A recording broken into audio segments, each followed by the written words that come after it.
Dostlar selamun aleyküm. Bu ne Sacramento deyip şehir var. Sonu gelir. Ovalık şehrimden. Koyun alacak kolya. Koyun. Koyun soyduracak. Bunun kayısından mı geçiyor? Ayağı giyip saylak görür.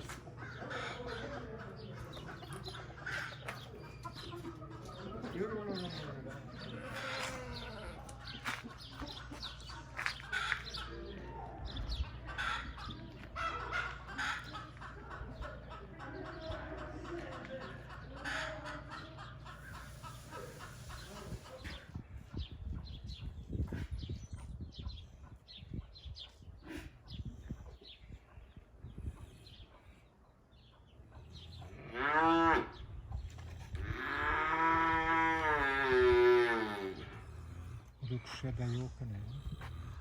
Ama koyun alalım ya. Bir öküz yıkalım mı? Ay yıkarlık öküz ama yok öküz nerede?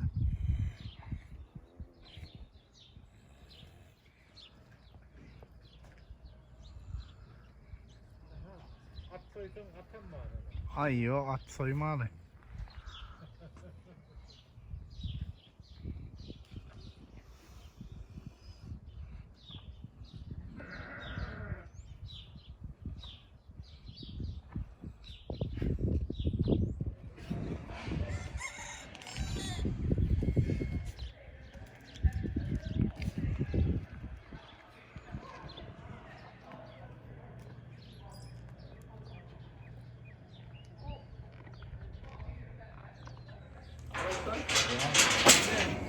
Acayip soyacak mı? Ay yok ödüler soyarlar. Yine dostlar diyen razmiyeriniz var. Koyun. Eğer allık soydurur eğer.